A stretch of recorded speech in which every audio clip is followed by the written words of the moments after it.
The Israeli Air Force strikes 12 Hamas targets overnight in the Gaza Strip in response to 4 rockets fired into Israel. One hit a factory in Sderot, starting a fire. Iraqi government aircraft hit Sunni militant positions, while a first batch of Russian-made fighter jets arrives in Baghdad to bolster the Iraqi forces. And Brazil and Colombia are the first teams to qualify for the quarterfinals of the World Cup. Today, the next two will be decided as the Netherlands face Mexico and Greece takes on Costa Rica. Hello and welcome to the program here. Over 2 weeks have passed since 3 Israeli teenagers were kidnapped from a roadside in the West Bank, triggering a massive search operation by Israeli security forces, as well as a full crackdown against Hamas, who Israeli authorities say are behind the abduction.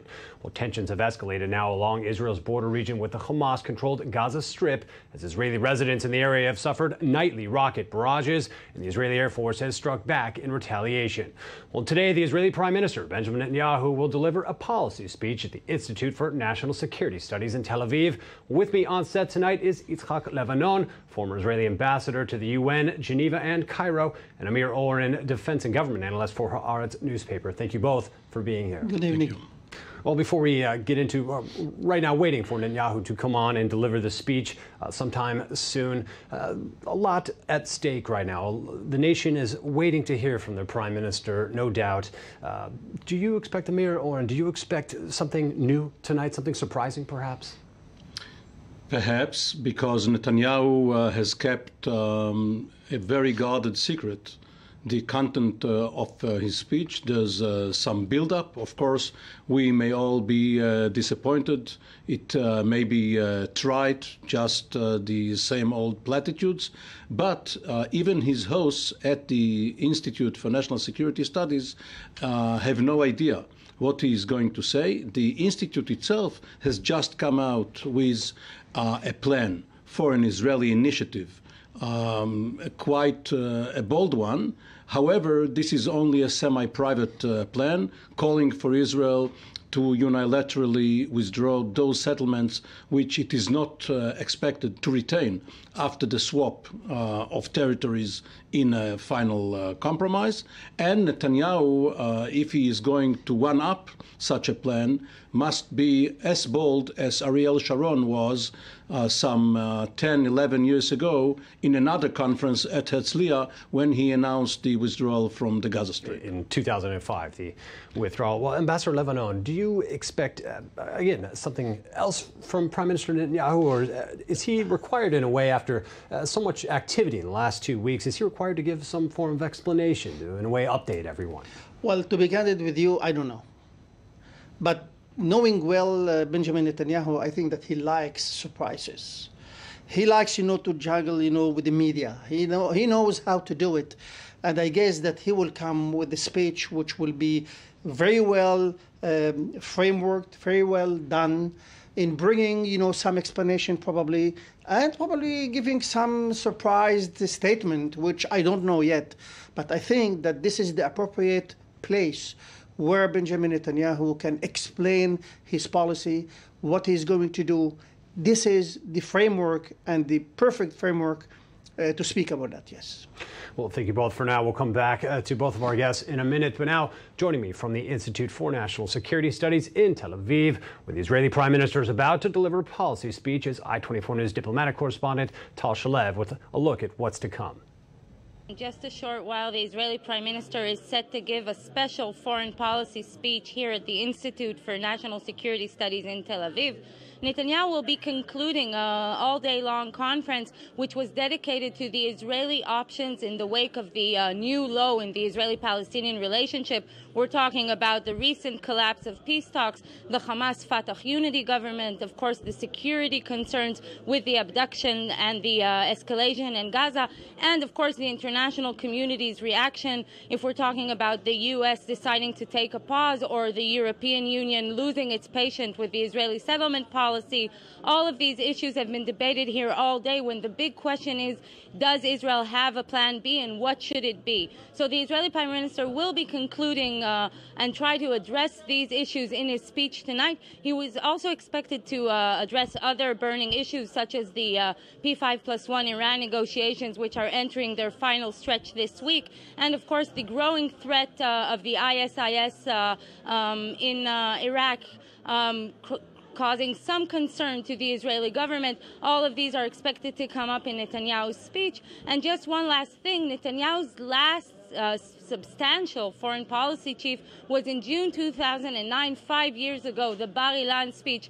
Since then, he has not really addressed in a very substantial and detailed way his foreign policy positions. Will it happen tonight? We'll have to wait and see. And of course, we'll be following it from here and in the studio. Back to you. Well, thank you, Tal Shalev, for that report, for that update there. Certainly a host of issues here that the Prime Minister can touch on today. He's been a vocal figure internationally, certainly about Iran. As the Gaza Strip has been a site of some tensions now this week since this crackdown on Hamas across the West Bank. Rockets have again been flying into Israel on a nightly basis. The Israeli Air Force has been very active down there. The Prime Minister now has also spoken about, we'll come back to that. The Prime Minister is taking the podium very soon now, so we will go to him live the minute he does take the podium there to speak and address the nation with his policy address. Here he is. We're seeing live images now. He's on the podium, due to speak now. Here we go. We'll take you live to the speech.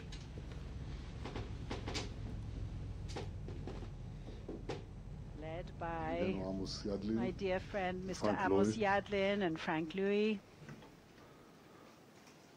Not far from here at the moment, there is a rally for Gilad and Naftali, the three kidnapped children, and I spoke to the Shabak and the Minister of Defense, and do not save any resources whatsoever in order to bring our sons home. And I sincerely hope that we will succeed in this mission. We will not leave a stone unturned. This is taking place as part of a phenomenon, a much more extensive one, that I am sure that you have been discussing endlessly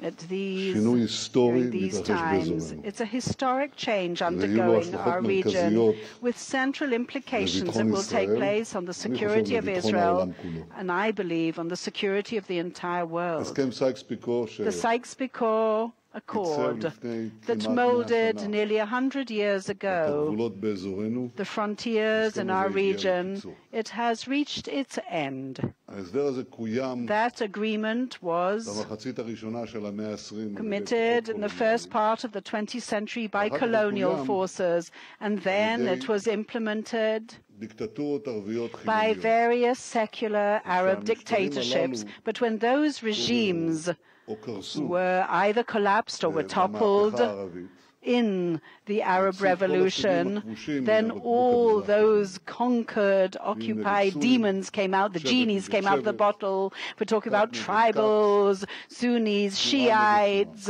one sect against another, one movement against another. Our hope that more liberal forces will take those regimes, unfortunately dissipated quickly, those hopes dissipated, and many years of struggles and lack of stability took over.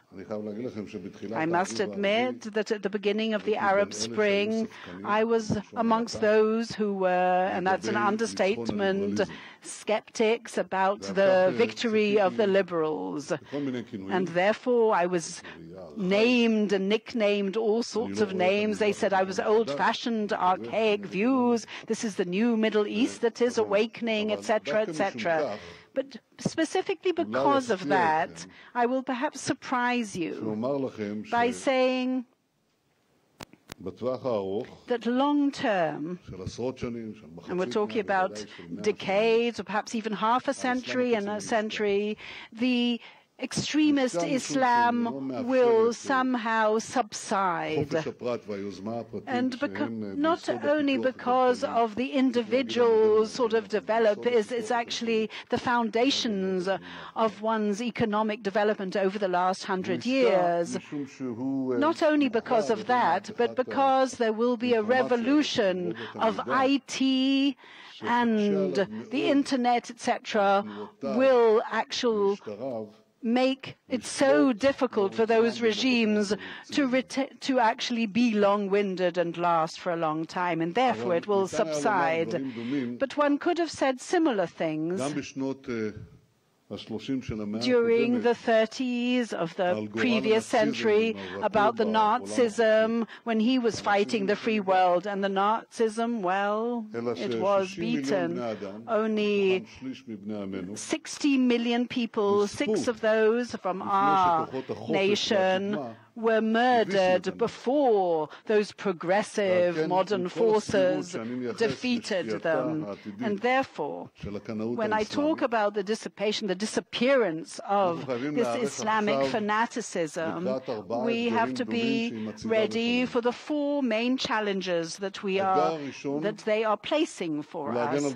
The first one is to defend our borders. Simply said, to defend our borders. The extremist Islamic forces are already knocking on our doors in the north and in the south. In Lebanon and Syria, the Shiite forces of Hezbollah in Iran are arming themselves, preparing themselves for a war against us, and slowly but surely they're trying us and testing us. In Syria and Sinai, they're also attacking us, if it's the Sunnis and the jihadists. And in the Gaza strips, we're talking about the Hamas and the Islamic Jihad are fighting us. And on all these frontiers, we have established ground obstacles against the penetration into the State of Israel, except on one front. And the first thing that we need to do, that is to build a security fence on our eastern border, and to build it gradually from Eilat all the way to join the security force that we've been building over the last 2 years on the Golan Heights. That fence does not prevent infiltrations hermetically or the shooting through the fence, as we saw tragically just a week ago, or the barrage of mortars over it, or the digging of tunnels underneath it. But it does narrow down dramatically that permeation into the State of Israel. So I'm asking you to imagine what would have happened with the jihad forces in the Sinai had we not created that security fence on the Egyptian-Israeli border. And now, again, it's obvious why I'm stubbornly asking that our security border on the east should remain along the Jordan River. Who knows what's going to happen tomorrow? So the ISIL might attack the Transjordan within a very short period of time, and I will expand on that in a moment. So therefore, we have to be prepared to stop the fanaticism and the terror that might infiltrate us from the east along the Jordan, and so that it won't reach the Tel Aviv suburbs. The second challenge that we are faced with is to stabilize the territory so it'll be west of that area of our security border, because there is no one that can guarantee the security of the State of Israel except the IDF and our security arms. Time and time again, it has been proven that after the Western forces left, we can no longer trust local forces that have been trained by the West so that they will curb and stop the Islamic penetration. That's what happened with the Lebanon army after we withdrew from Lebanon, and the Hezbollah, and on the Gaza Strip, after we saw what happened, took over the void after the Hezbollah, and now again in Iraq after the Americans left. My dear friends, that is a given. That is a fact that cannot be ignored because of various kind of political views that are no longer valid. Therefore, we have to understand that in any future settlement with the Palestinians, Israel is going to have to continue controlling, from a security point of view, the territory from the Jordan River for a very long period of time. That is the practical basis for the idea of the two-nation solution, which remains my concept, and I defined it as such: a Palestinian state which will be demilitarized, that would recognize the Jewish state. But what does it mean, a demilitarized Palestinian state? What does that mean, especially in the light of what is happening around us? Who will prevent the infiltration into it from there to us? Who will prevent the barrage of mortars and rockets from the Palestinian territories into Israel? Because that's what's happening in the Gaza Strip, which we withdrew from fully. Who will prevent the launching of suicide terrorists into our fields? Who will actually prevent the digging of tunnels into our territory from their territories? That's happening now as well in the Gaza Strip, and not only in the Gaza Strip. Who's going to prevent it?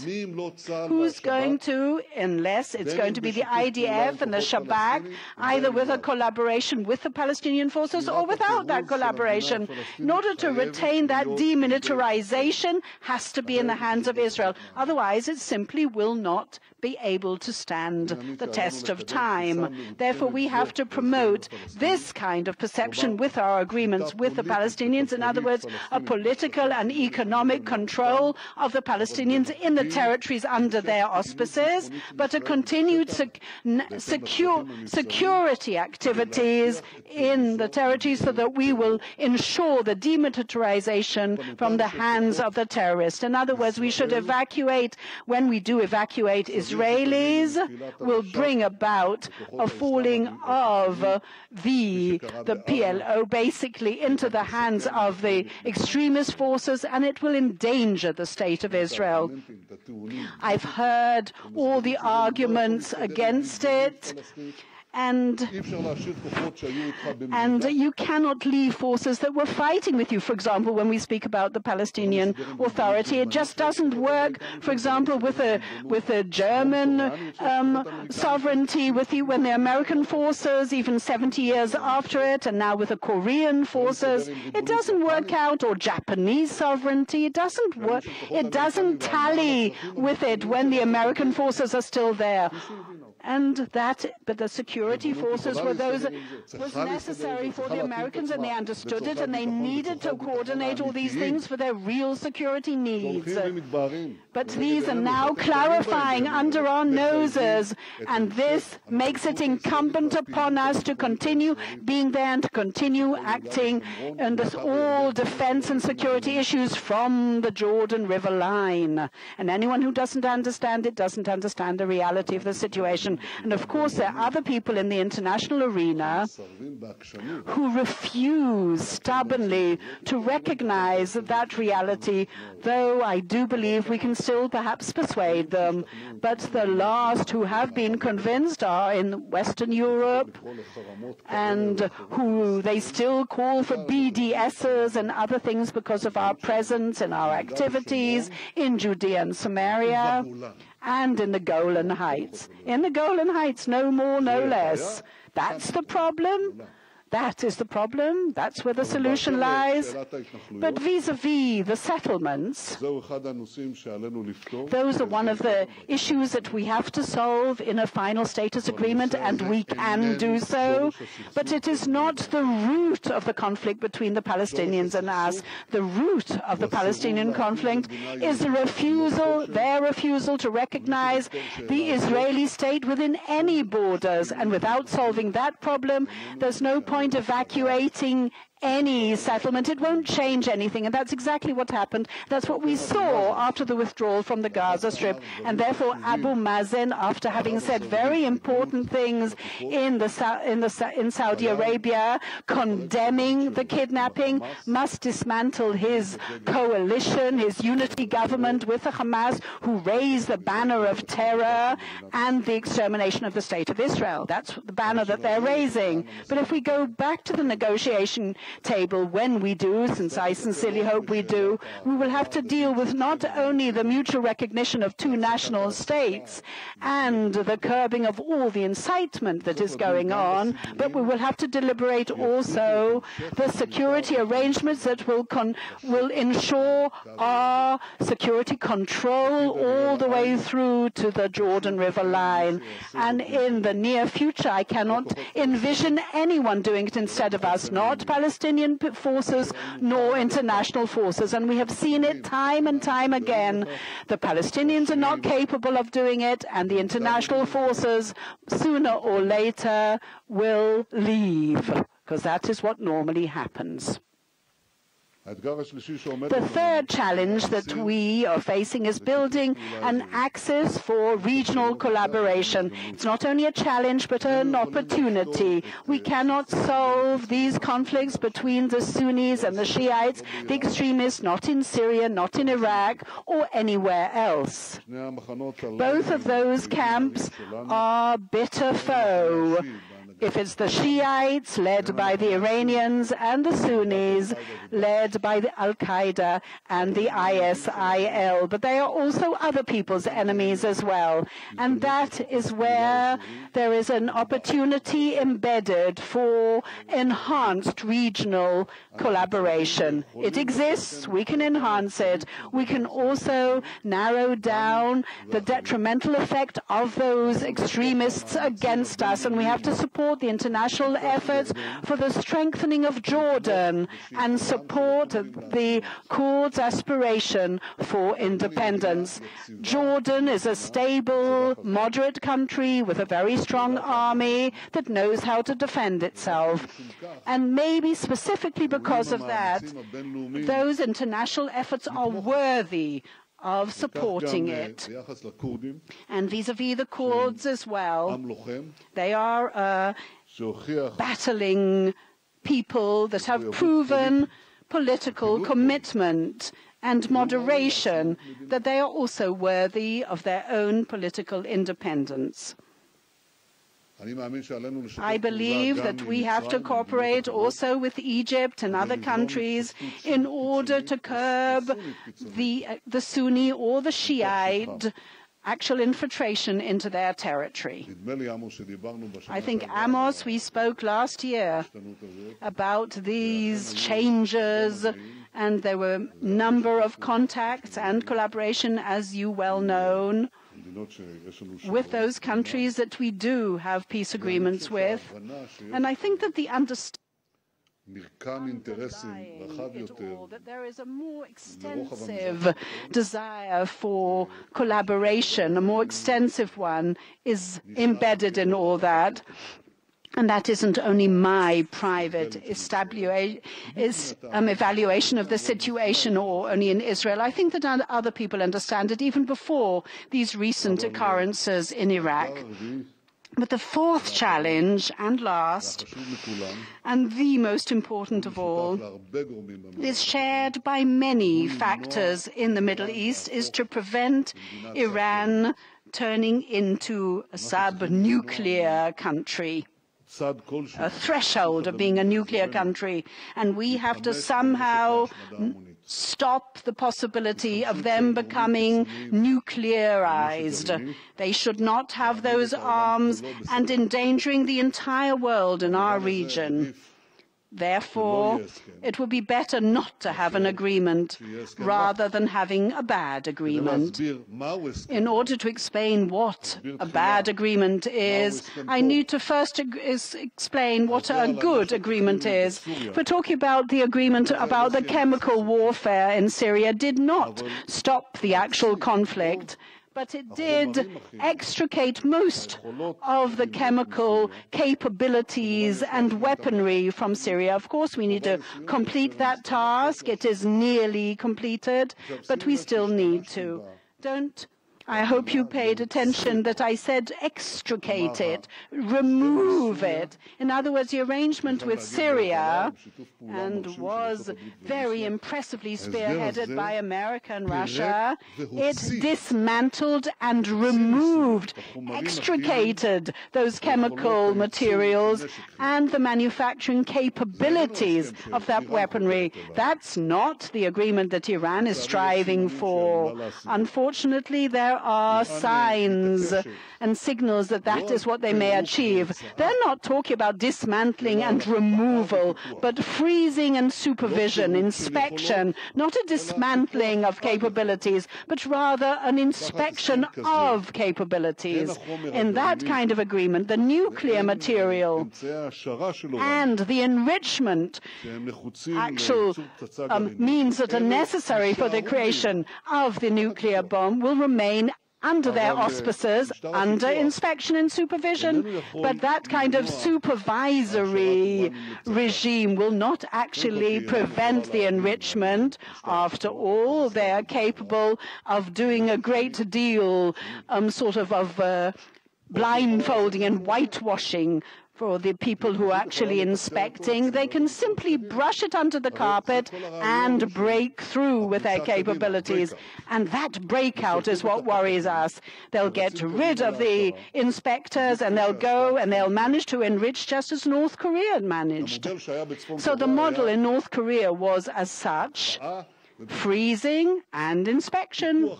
And the inspection on capabilities, the arrangement in Syria was dismantling of capabilities and extrication removal. Israel's position was and remains to be that Iran does not need the enrichment capability, because if it is asking it for the sake of peace and civic needs, then it doesn't even need one centrifuge. After all, 17 countries are signed on civil needs without any enrichment. They're signed on the covenant. We've heard about their readiness with concern, that we can hear of the P5+1, that they want to narrow down their time of breakthrough of Iran from number of years to 1 year. And if in Iran thousands of centrifuges stay there nascently, then the actual preparation of the bomb will be narrowed down to a number of weeks alone. If the superpowers agree to such an agreement, they will leave Iran as on a threshold of a nuclear superpower that will threaten Israel and the whole region and will create a nuclearization of additional countries in the Middle East. That kind of agreement will be dangerous to the entire world. And again, we're doing everything possible in order to influence those states to prevent it, or at least improve it. We are talking to our good friends, the Americans, with the representatives of all the P5+1 countries. We are deliberating issues with them, talking to them, so that that result will not be feasible and will not take place. I feel no confidence in that is what is actually going to happen. For many years, we have been stubbornly fighting and struggling against their nuclearization, and we supported sanctions against them. And yes, they did delay it by a number of years. The Iranian nuclear program was delayed. We have to continue striving to our utmost, preventing them achieving that kind of surrender agreement. If we are determined enough, and if we focus all our efforts, I believe that that is possible.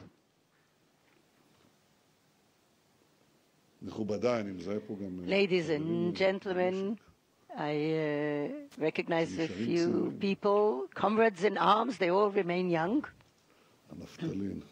Yes, we're all preserved. That's good preservation.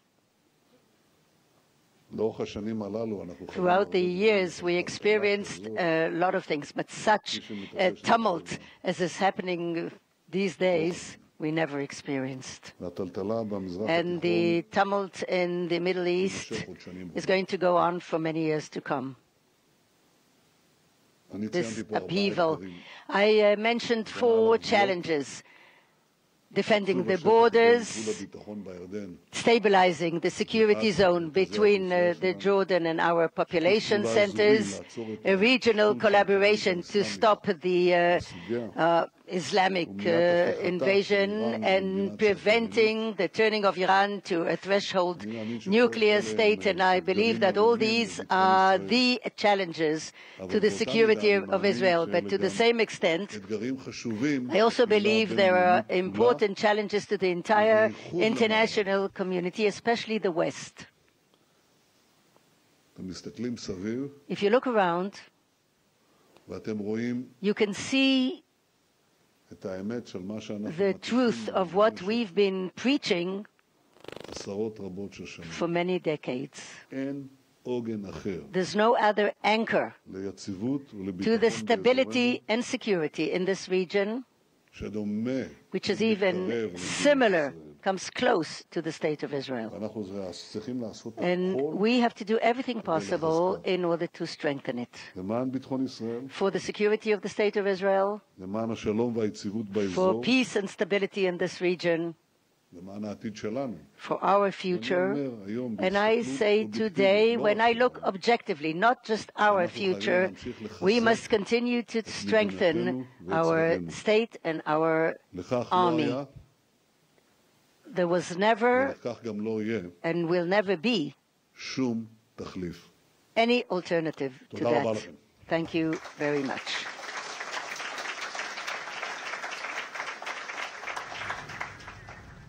I've just been watching live the Israeli Prime Minister, Benjamin Netanyahu, delivering a policy speech here in Tel Aviv. Again, we're joined in the studio by Amir Oren from Haaretz newspaper and former ambassador, Israeli Ambassador Yitzhak Levanon. Thank you both for being here. Thank you. So we've just listened to all the words here from the Prime Minister.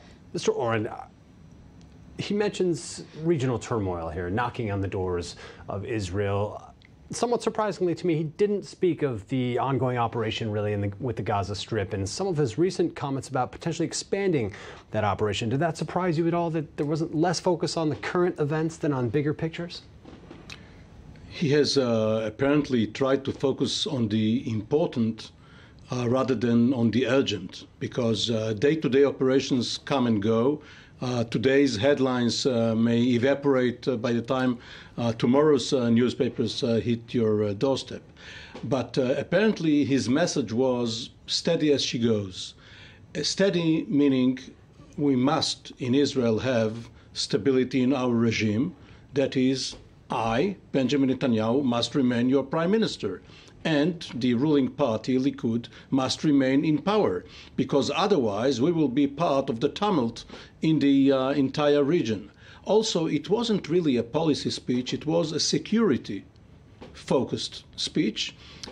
Even though he reiterated the two-nation policy, which he first announced 5 years ago, he didn't expand on it, but rather set out the terms, the security terms, for its implementation on the borders, between the borders and Israel proper, and so on and so forth.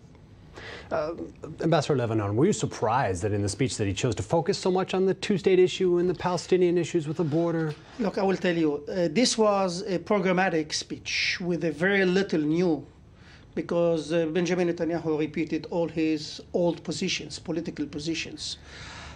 You know, here and there he said a good word about Abu Mazen. He said that he insinuated basically that Israel will back Jordan. And he gave a glimpse of optimism when he spoke about the future and the cooperation in the area. But in his own words, when he speaks about historical changes in the Middle East, I don't hear in his speech a historical vision of a prime minister toward the future of the whole region, including Israel. The question of the Palestinians is one part of the whole. He wanted to speak about the Middle East as in general. And unfortunately, I didn't hear anything new coming from this speech which can give me the hope of a big historical vision which can match with the historical changes in the Middle East. There is one bit of news, but it is only an aside. This is not the main thrust. And this has to do with the Kurds. Obviously, mentioned supporting this is a line which Netanyahu wrote into the speech as part of some clandestine contact with the Kurds. He obviously promised through some channel to come out with this line, which is very important because, first of all, it challenges Turkey.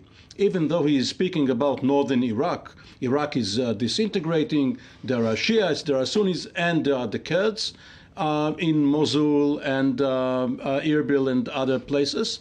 Nevertheless, it means that he cannot reach a compromise with Erdogan in Turkey, and therefore he comes out with a policy which challenges the Turkish dogma against any Kurdistan, any free Kurdistan, because it will then engulf parts of Syria and Turkey as well as Iraq. Certainly significant in making these statements that go against the current order or the prior existing order. I mean, sincerely, I didn't like it. I didn't like it when he mentioned, the question of the Kurds.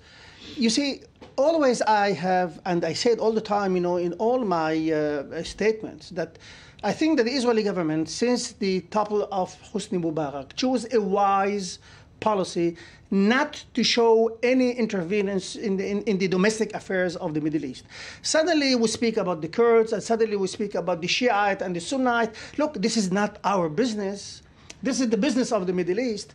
As a statement, I mean, you have to be careful when you are talking about what's going on in this region. This is not our business. Especially words from the Israeli Prime Minister, which can definitely further complicate things. But before we continue here with this, our correspondent Shai Ben-Ari is down in the south of Israel here and brought us a report about the latest of the last few days surrounding the Gaza Strip.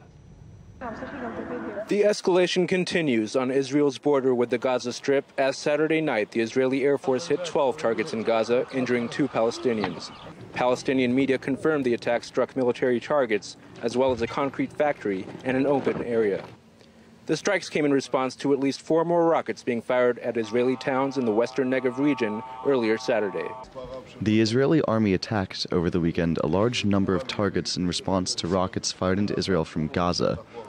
We are prepared to expand the operation as needed. I would remind you that once the Palestinian Unity Government was formed with the Hamas terrorist organization, the Palestinian Authority actually took the responsibility to prevent shooting at our territory from the Gaza Strip. This time, the damage on the Israeli side was significant. A paint factory located in the town of Sderot suffered a direct hit, resulting in a fire which caused major damage to the facility. We spoke with the manager of the factory, who was a witness to the scene. 2 missiles hit the factory. There were massive flames, but the firefighters worked extremely hard and gained control over it. And there were 4 injuries in a neighboring factory who were rescued. Witnesses claimed an air raid siren did not sound early enough to give sufficient warning. 10 fire crews rushed to the scene and were able to prevent the blaze from spreading, but damage was estimated at around $3.3 million. The mayor of Sderot had no hesitations in putting forth his own expectations from the government. We are supporting the Prime Minister and the Israeli government in all regarding security issues. We need to send a clear message to terror, as we did before, so the missile shooting will stop. We need a ground operation in Gaza. The military wing of the Palestinian group known as the Popular Resistance Committees claimed responsibility for the attack, saying it came in response to the killing of 2 of its members in an IDF airstrike Friday. A senior Israeli minister, however, made clear who was being held responsible. We know that Hamas is trying not to launch missiles over Israel and that it is trying to enforce this all over the Gaza Strip. But Hamas is responsible for the missiles. Hamas rules Gaza, so the blame and responsibility is theirs. For the people of Sderot, the incident at the paint factory Saturday was only the latest round in a seemingly never-ending cycle of violence. It remains to be seen if the coming days will bring even further escalation to this volatile region. With us now live from the Sderot in southern Israel is I-24 News correspondent Shai Ben-Ari. Well, Shai, thanks for joining us from there. Now, tell me, has the atmosphere in the region changed since yesterday after this factory was hit by a rocket?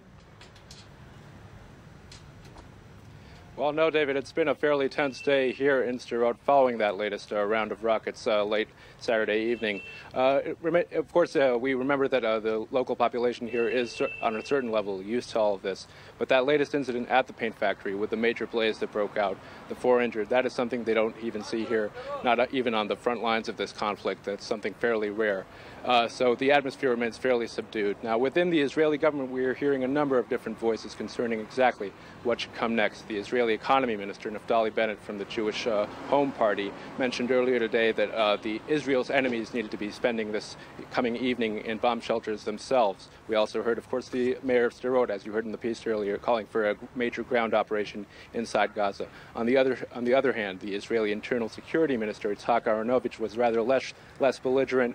He even belittled that idea about the ground operation, but refused to be drawn on exactly what Israel needs to do next. So that really remains unclear what will be the next step of the Israeli government. What is clear is the atmosphere here in Sderot, which remains tense. As evening sets, that's usually when the rockets come in, and locals here will be wondering what comes next. David. Well, thank you, Shai Ben-Ari, reporting from the Israeli town of Sderot in the south within rocket fire of the Gaza Strip. Well, again, we're back in the studio here with our guests. We've just listened to a live policy speech by Prime Minister Netanyahu here in Israel. A few interesting points, perhaps a few unexpected focuses in his speech there. We were just touching on perhaps the most interesting aspect here is his mention of independent Kurdistan and the Israeli stance to support such a move here. Ambassador Lebanon, you think that this was perhaps an unwise move? We were just saying that this is meddling in the region that perhaps isn't wise. Politically speaking, I'm talking unwise politically. Politically. Not, the person. Sure. The Prime Minister is a wise guy. But I say when we are dealing, again, I'm taking his own words. When we have a Middle East in tumult, he said that, not me. Basically, when you have a home in fire, you step away. I mean, you watch carefully, and you don't come up with statements which can embarrass a lot of people. I'm sure that this, when it will come to Iran, to Iraq, to the Americans, I think that the Kurds will be embarrassed that here the state of Israel is asking for the independent state. And rightly, my friend Amir said, what will happen, with Erdogan in Turkey? What will happen with the others? Everybody knows that the Kurds are looking for an independent state, not only in Iraq. They would like, part of Syria. They would like even part of Turkey. So I think that in a speech, a programmatic speech, when he is bringing to the Israeli public his policy, even though he repeated everything, again and again, but this is his policy, I think that he should avoid such kind of embarrassment to anyone. Before 1967, some circles in Israel had delusions of dismembering several states surrounding us, for instance, Syria, and creating a small Druze state, and also helping the Kurds. At that time, Israel and Iran were helping the Kurds in Iraq in order to pin down the Iraqi divisions rather than the Iraqi divisions becoming the expeditionary force against Israel. But coming out now, calling for Kurdish independence in the wake of news of Israel buying oil from Kurdistan, and while Iraq is going up in flames, and the Daesh group wreaking havoc throughout the region. The ISIS or ISIL, yes. This is, yes, whether you call it ISIL or ISIS. Going by a few names or Daesh, these days, yes. Nevertheless, they are even more extreme than Al-Qaeda is. This is really pouring oil on the fire, and a strange move by Netanyahu. Well, Ambassador Lebanon, what do you make of his calls basically for greater regional cooperation or coordination, as he mentioned it, in terms of stemming the infiltration of these militants? Is there substance to that? Is there a possibility outside of the Kurdish relations with Israel? Yes, there is a substance. Definitely, yes. Look, he mentioned that we have this kind of coordination or cooperation, call it whatever you want, with those who did a peace treaty with us. Namely, it is Egypt and Jordan. But we know that there is behind-the-scenes contacts with a lot of countries, which I'm not going to mention, contrary to what Mr. Netanyahu did tonight. So it's not in a vacuum. Yes, we do have contacts in order to face, let's say, the danger. And the danger is the terrorism, whether it is a jihadi terrorist or a Daesh, the ISIS. It is IS. because this is a sham and not the event. It's sham. So I think that we can work on that in order to, let's say, to topple or to stop, let's say, this wave of the terrorism and the jihadi that we see in Syria, in Iraq, and in Sinai, and in Libya also. So I think, yes, we can work on that. And this is the glimpse of hope that I mentioned before. It is a very pessimistic outlook regarding the Hashemite Kingdom of Jordan. Because he speaks almost as if they're non-existent already, as if they've been beaten already. Right, because up to now, the security cooperation with the Royal Jordanian Armed Forces is fantastic. The eastern border of Israel is being safeguarded by these valiant Bedouin troops who are subordinate to King Abdullah. But if Netanyahu finds it important to mention other measures such as defense along the border, it means that he is almost writing off the kingdom. Well, let's refocus perhaps on closer to home here in a way. We know right now air raid sirens have sounded in the communities of Ashkelon and other southern parts of the country as we're sitting here speaking.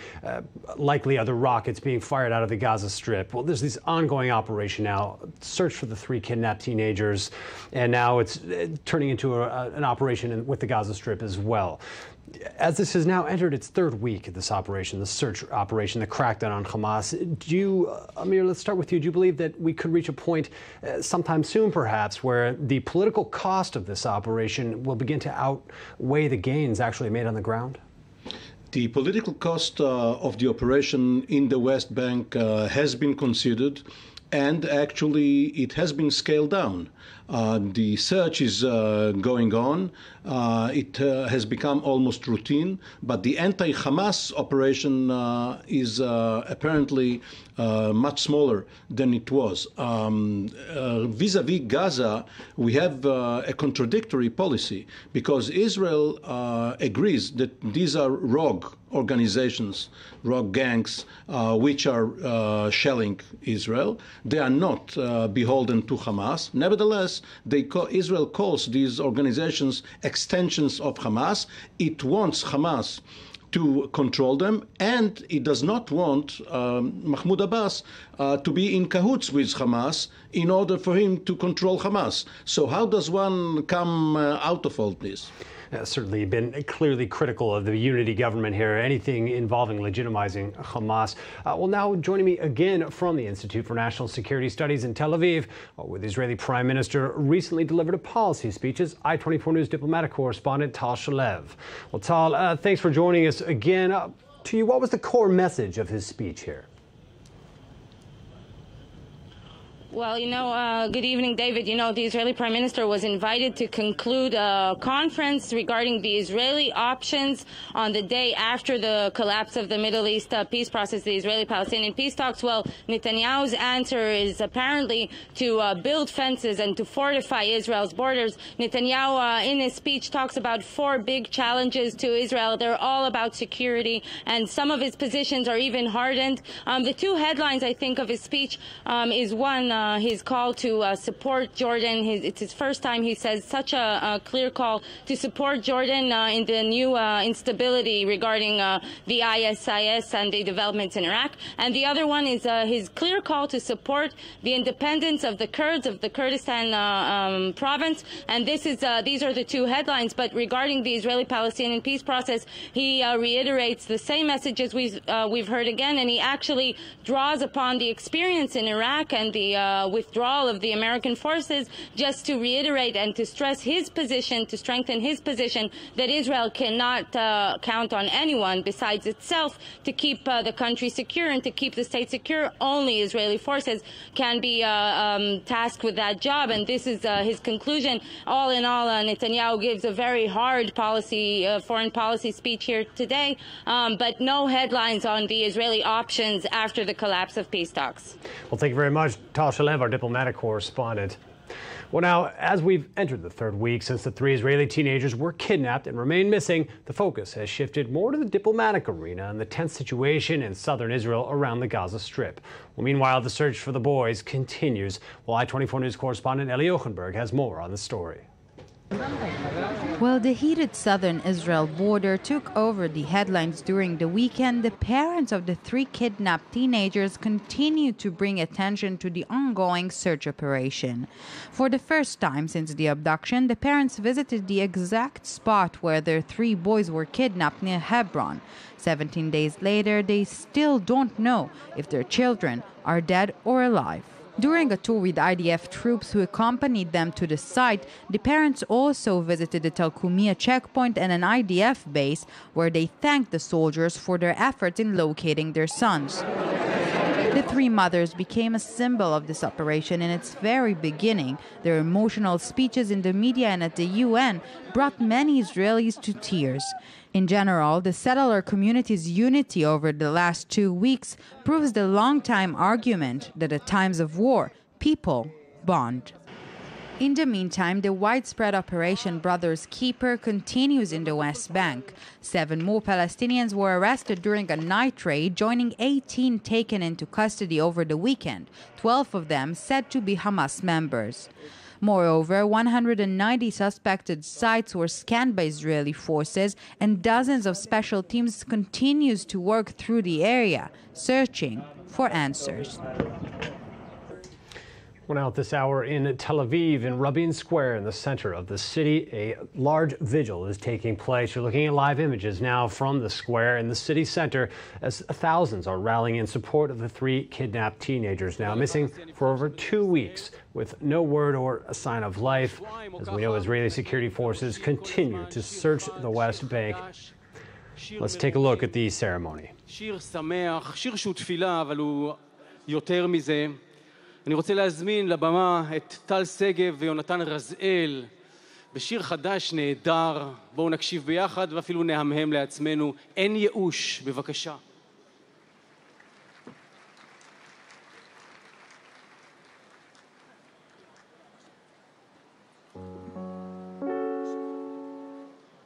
ערב טוב.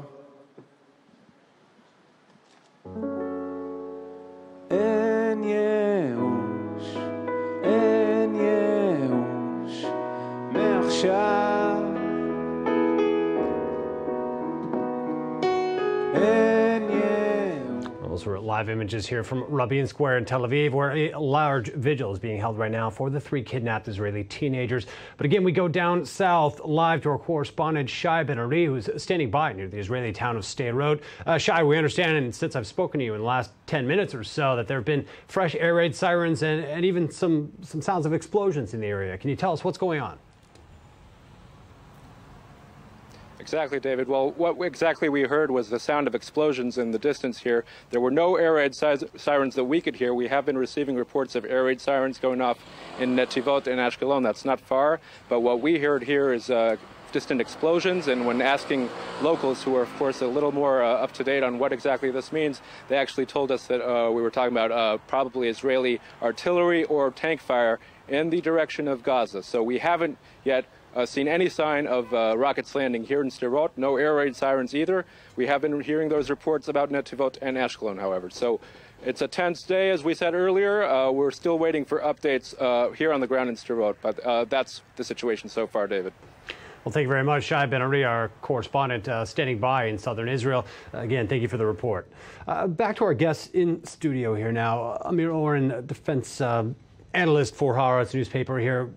As we see continuing escalation, perhaps, with the South, rocket fire out of Gaza, do you envision some scenario here where this situation really could escalate or could spiral into something much larger than what it already is? Not really, because it is not in Israel's perceived interest to go into Gaza and take control of the lives of so many Palestinians and then come out with no real achievement.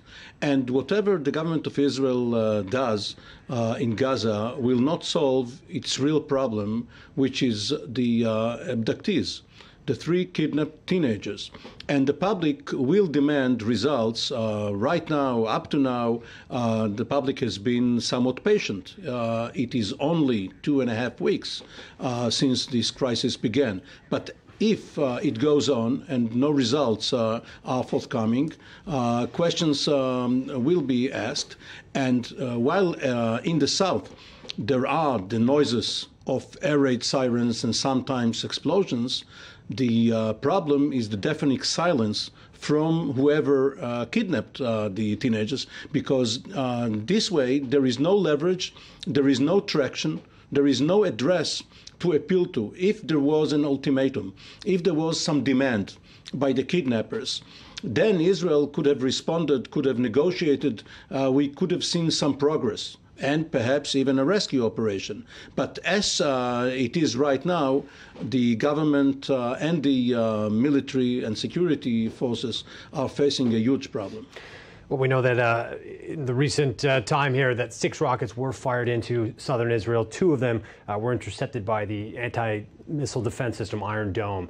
So again, rocket fire continues out of the Gaza Strip. Well, Ambassador Lebanon, once again, we're talking about this ongoing search, which hasn't yielded many tangible results here. The boys are still missing. No sign of life from them. Do you believe that there's another way that Prime Minister Netanyahu can go about this incident, that he can, in a way, take care of the shore up political support for his ongoing operation here?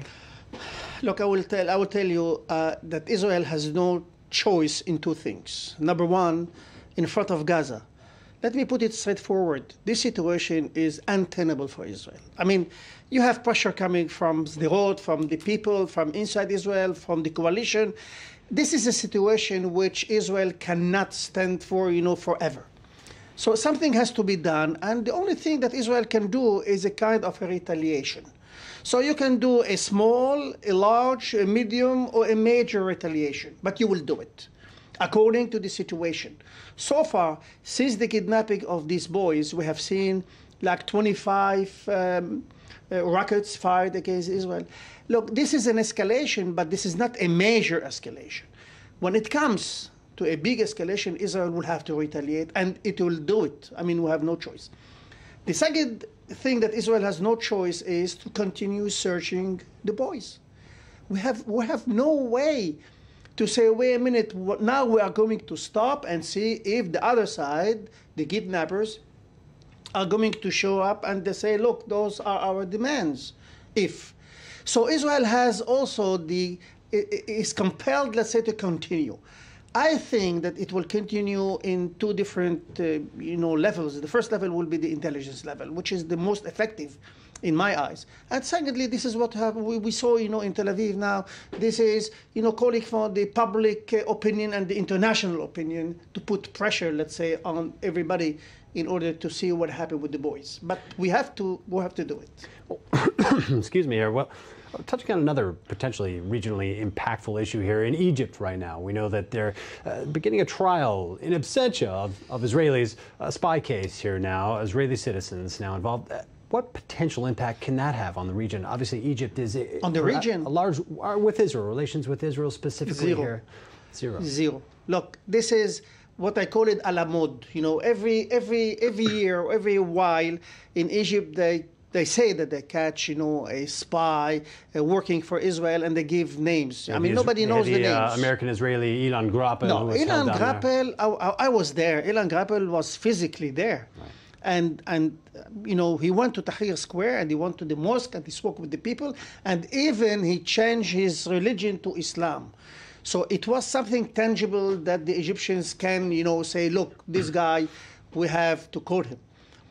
But we have seen, since then, you have the Jordanian spy, or a Jordanian who worked for Israel. You have other 2 guys with a name, Mizrahi, I don't know. Now this is Sofer, and one from the Tarabin.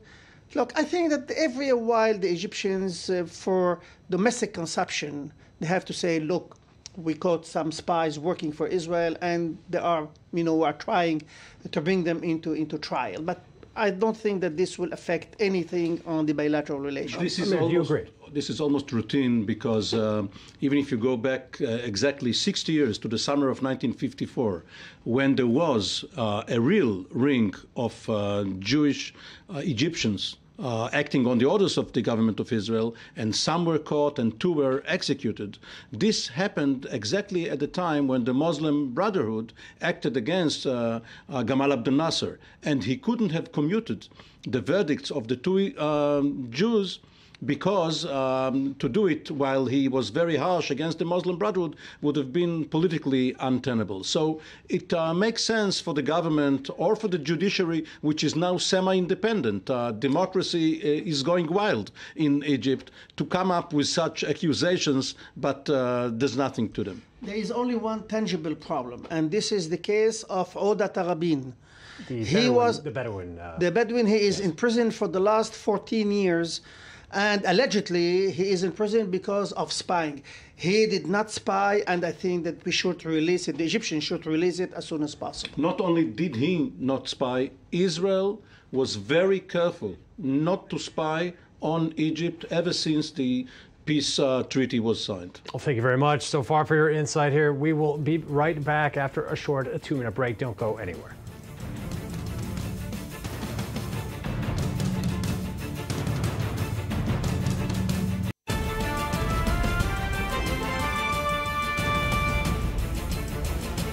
A short while ago, 6 rockets were fired from the Gaza Strip towards southern Israel, 2 intercepted by the Iron Dome anti-missile system. No casualties reported. Iraqi government aircraft hit Sunni militant positions, while a first batch of Russian-made fighter jets arrives in Baghdad to bolster the Iraqi forces. And Brazil and Colombia are the first teams to qualify for the quarterfinals of the World Cup. Today, the next 2 will be decided, as the Netherlands are currently facing off against Mexico and Greece takes on Costa Rica.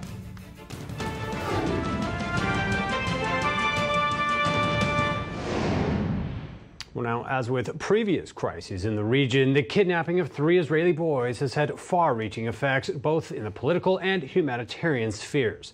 Well, one Israeli surgeon, a family friend of the kidnapped teens, has treated Palestinians in Israeli hospitals for decades, but says he now feels uncomfortable doing so. Well, today on The Daily Question, we asked you, our viewers, should Israelis halt cooperation with Palestinians until the missing teens return? Well, joining me is I-24 News editor Nurit Zunger. Thank you for joining us here again, David. As usual.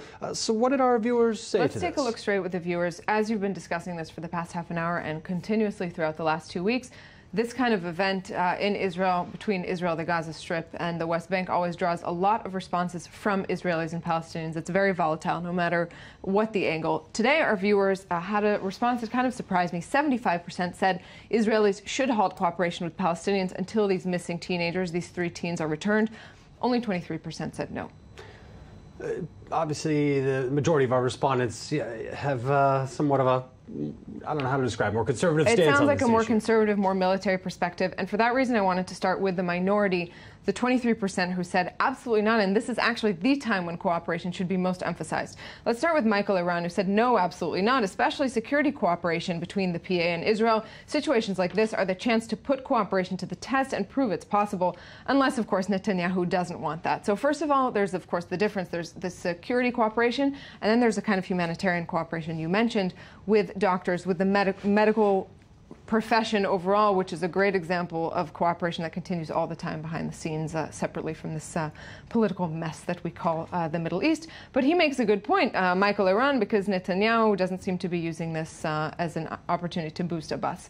Sophie, on the other hand, says the removal has not been claimed by Hamas or Fatah. It's a priori an isolated act. There's no reason to stop cooperation with the Palestinians or with the authorities since it's not involved in the kidnapping. A good point. Obviously, the Israeli government has come out very clearly blaming Hamas for the kidnapping, but even if they laud it and say it's a great thing, which is, of course, a statement that can be condemned in itself if no particular group has taken responsibility, there's a good point there that maybe it's a separate thing and it shouldn't affect cooperation of any kind otherwise. Especially, again, as the Palestinian Authority has come out cooperative with Israeli security forces in their efforts to search for the teens. Absolutely. Absolutely. And this is very much a kind of situation where Israelis are saying, and we have to ask, is this the chance for Netanyahu to actually boost Abbas, boost cooperation, or is this the opportunity which he has taken until recently to actually denounce his actions? Well, actually, we're joined now by Professor Aryeh Eldad, the chairman of Professors for a Safe Israel. Thank you for joining us here, Professor Eldad. Good evening. So what is your take on this question? How would you respond? I don't see why Netanyahu should encourage Abu Mazen when Abu Mazen took Hamas to be part of his government. So you're in favor of stepping away from cooperation with Palestinians? I mean, we can cooperate with Palestinians who fight terrorism, not with Palestinians who endorse terrorism into their government. If Abu Mazen really is against terrorism, he should get rid of Hamas as soon as possible. Well, even in the light of the fact that Palestinian security forces have, by and large, been reported as cooperating with Israeli security forces as they search for these 3 teenagers, couldn't this hurt the search efforts? That's on the tactical level. This is what we hear. But on the strategic level, the political level, Abu Mazen took Hamas into his government, gave them legitimization to be a political movement, not a terrorist underground, and you can't really accept this double talk. On the tactical side, they fight terrorism. On the strategic side, they endorse them. Well, they've been cracking down. Israeli forces have been cracking down on Hamas's presence in the West Bank and their ability to operate out there. But do you believe that perhaps this form of collective punishment, if you will, a way of cutting off cooperation with Palestinians at large, could help bring these teenagers back? I think the only way to bring these kids back is to fight terrorism, fight those who kidnapped the boys, interrogate them, and get the right answer. Where are they? There's no other way to fight terrorism. You won't be able to do it unless you search thoroughly the whole area, that we have some signals that they are in the area, and the only way to do it is with police and military forces. By nice talks and smiling to Abu Mazen, they will not be back. Well, thank you very much for your time here, Professor Aryeh Eldad. So a good example from him of the perspective that using this as an opportunity to denounce and to steer away from cooperation. We did have some viewers in the majority actually today, as we saw, that very much support what Professor Eldad just said.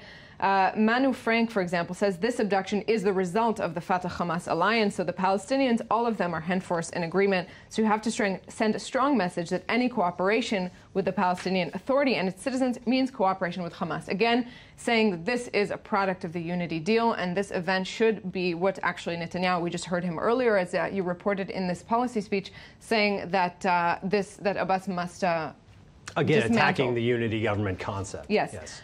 Let's go, though, to the humanitarian side, because this is not only security, and it's always about security here somehow.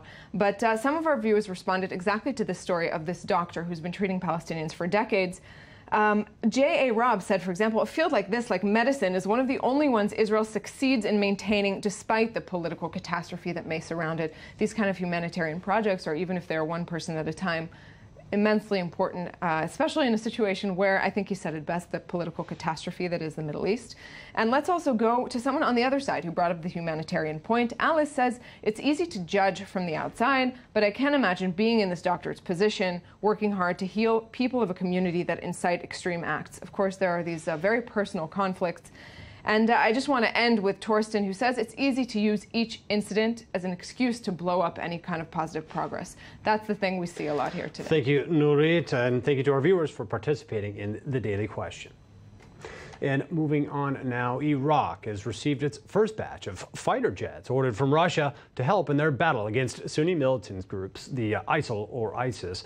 Well, now on the ground in Iraq, the government forces are continuing their offensive to recapture the northern city of Tikrit. Well, here's the story and the 5 second-hand planes which Baghdad hopes will bolster efforts to take back large parts of the country lost so far. The Iraqi military's campaign to thwart the advancement of Sunni militants from the Islamic State of Syria and the Levant received a minor boost on Sunday in the form of Russian warplanes. The Iraqis hope these Sukhoi jets will be able to aid in countering ISIL's rapid southward drive. Today, all eyes are in the central city of Tikrit, the hometown of former dictator Saddam Hussein. Iraqi state TV says its army is attacking in force from the sky and on the ground, but it is not clear who now controls the city. We are in a dire need at the moment for the Russian planes that are specialized in supporting troops and combating terrorism. This plan will come into service within next 4 days to support our troops and fight the ISIL terrorist organization. Unlike Russia, the West is in no hurry to extend military aid to Baghdad and is still pushing for political reforms. Not an intervention by Russia. These are purchases of arms from other countries. And I would stress that all countries in the world have an interest in overcoming the threat from ISIL. No state on earth will benefit from the growth of ISIL's activities in Iraq and Syria. And so it's very important that every nation helps in various ways. The vacuum left behind by governments is being filled by non-state actors. This amateur video purports to show a convoy of fighters belonging to two of Syria's main rebel groups headed to the Iraqi border on Saturday. Further sign that the Iraqi conflict is becoming part of a larger sectarian struggle closely entwined with the 3-year-long civil war in Syria. Well, joining me now from near Mosul, a city recently conquered by ISIS militants, is Iraqi journalist Murtada Al-Yusuf. Again, thank you for joining us here. I want to ask you, what's the feeling there among the people in the area? Are people afraid? Yes, of course. General feeling is the fear. As you know, there's a known fate in Mosul since more than 2 weeks after fall of this big city to Sunni militants. So everybody fears that there will be battles between army factions among them, as well as people fear that the crisis extend or will be extended to all parts of Iraq. And Iraqi forces want to be fixed or settle the matter quickly. So it is a bomb target of ISIS, Islamic State, in Mosul and Tikrit nearby. At the same time, people continue towards to Kirkuk and the Kurdistan region. So I think day by day, increasingly suffering in Mosul and Tikrit. Is there a clear sense in the area there of who's actually in control? ISIS, this is the Islamic State in Iraq and Syria. This is control in Mosul and Tikrit. And you feel their presence there. How dangerous now is it for ordinary citizens?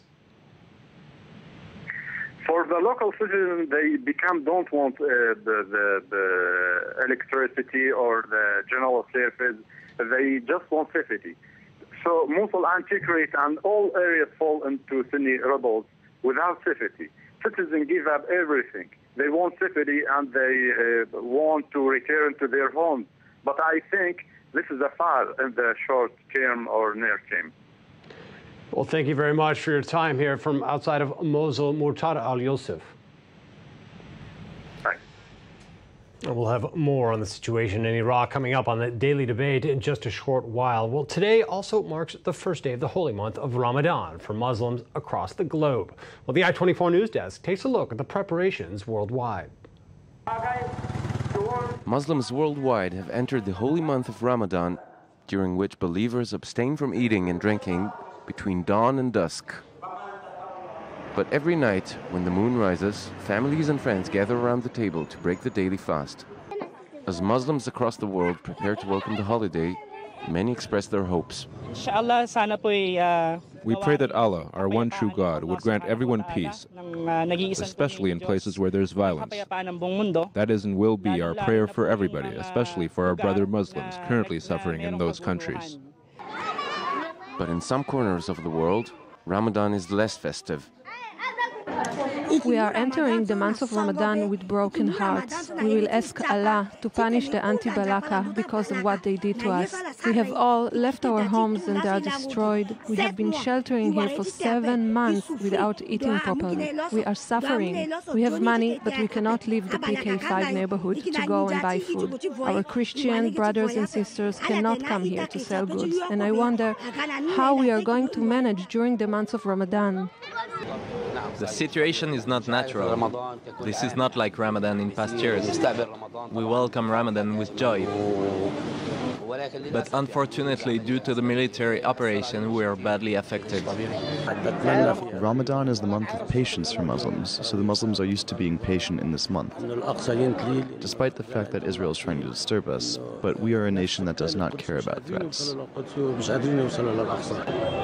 After 30 days, it will then be time to wear the finest clothes and celebrate with friends. It is the Eid al-Fitr, the breaking of the fast, the most popular festival of Islam and the most anticipated after a month of sacrifice. Well, as Muslims begin to celebrate Ramadan today, Pope Francis marked the feast of St. Peter and St. Paul, the patron saints of Rome, celebrating Mass in St. Peter's Basilica. Well, and following with Catholic tradition, the sign of a Metropolitan Archbishop's office, the pallium, is bestowed during the feast, and during Sunday's Mass, 24 new archbishops were promoted by the Pope. And now we go to a look at the economy.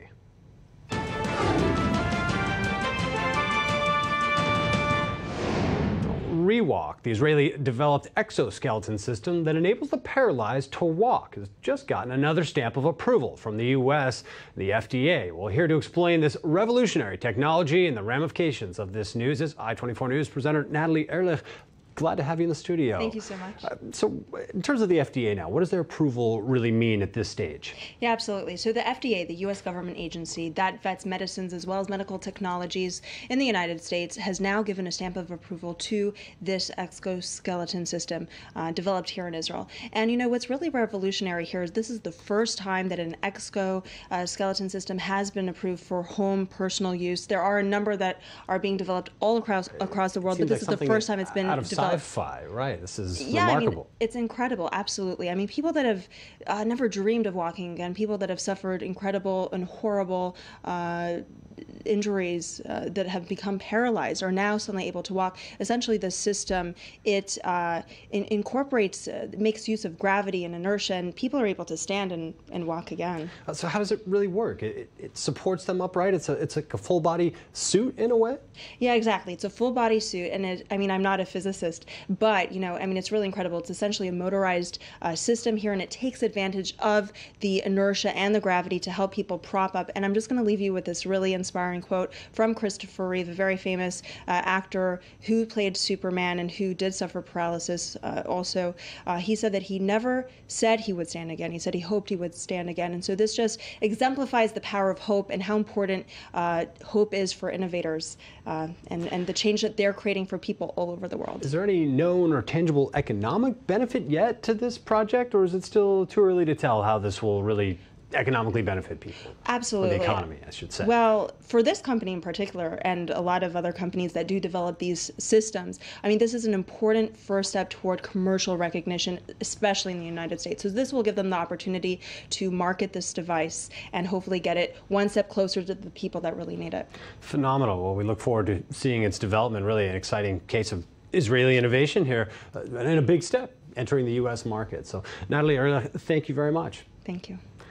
And we move on to some other news now. In Kiev, several thousand Ukrainian demonstrators gathered outside President Petro Poroshenko's government headquarters to protest a ceasefire in eastern Ukraine. Well, meanwhile, in the rebel-controlled Lugansk, hundreds gathered in the central square to demand peace and an end to bloodshed. Well, on Friday, Poroshenko announced a 72-hour extension to a week-long ceasefire aimed at giving pro-Russian separatists more time to surrender. But the east is still very volatile, with government troops and rebels exchanging gunfire just yesterday in Sloviansk. Now, also in India, over 16 people have died and more than 100 are feared trapped after two buildings collapsed in New Delhi and Chennai in the same day. Well, I-24 News' Josh Podolsky has the latest from India.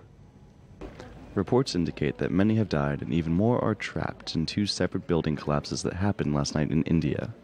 The final death toll is feared to increase as rescue teams continue to search through the rubble of the toppled structures. One of the buildings to come down was a 4-story structure in the capital, New Delhi. The other was a 12-story building still under construction in Chennai, where the majority of those trapped or killed are. There are approximately 132 laborers who are under the derby, and approximately 100 of them belong to Andhra Pradesh. I am Joint Collector Nellore, who has come on behalf of the government to take care of the problems which the laborers are having, and also to find out what are the rescue operations which are being taken up. Many see the collapses as testaments to the country's lax policies and regulations on construction and safety, although inclement weather was probably a contributing factor in the Chennai collapse. Authorities have begun an investigation into the events. These two recent collapses come just months after 14 people perished in a collapse in Goa, and less than a year after 42 died in yet another collapse in Mumbai. Well, now to sports.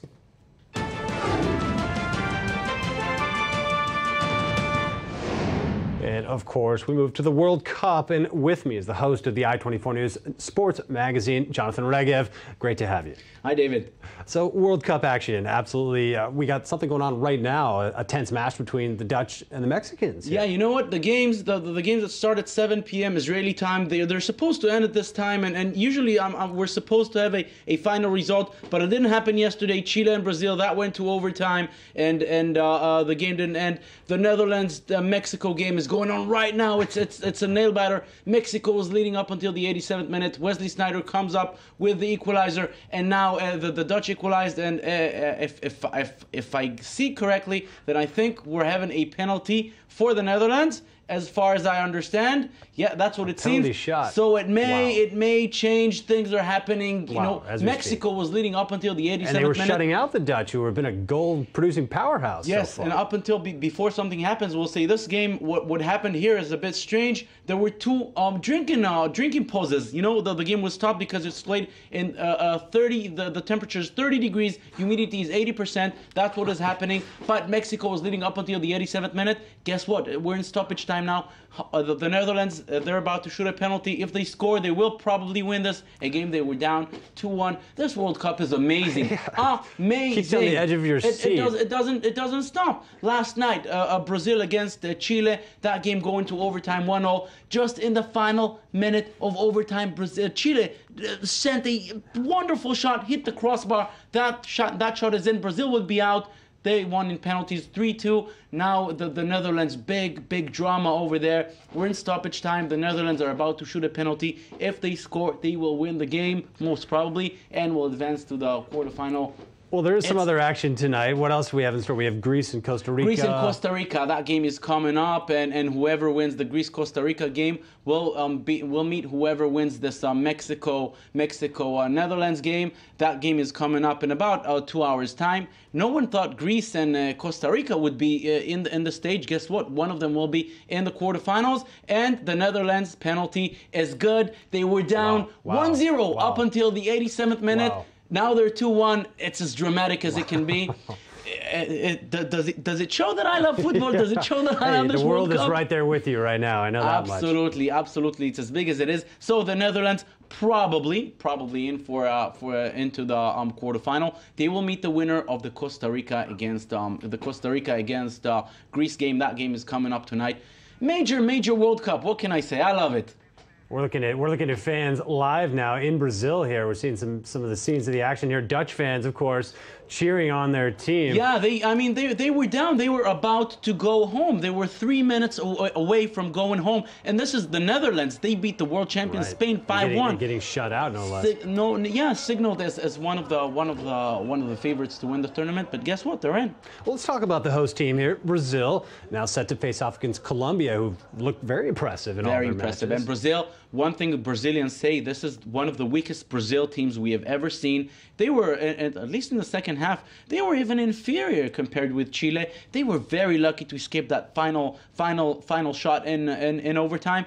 But that's gone. Brazil is through. They face Colombia. That's a very even match. Colombia very impressive so far, and they showed this James Rodriguez. What an incredible goal he scored yesterday. He has 5 goals already, the leading goal scorer, and incredible striker. Who remembers Radamel Falcao is home? I don't even remember that. Well, let's talk about one of the losers here, Uruguay, for a minute, who had some high hopes. The team looked really promising.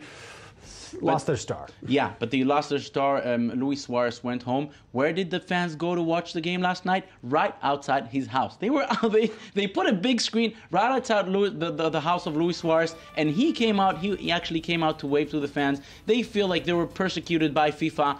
he did bit the Italian player. What can you do? He did. Well, thank you very much, Jonathan Regev. Anytime. Fun to catch up Big with the World drama Cup. going on. Absolutely. We'll be back after a short break here with the Daily Debate.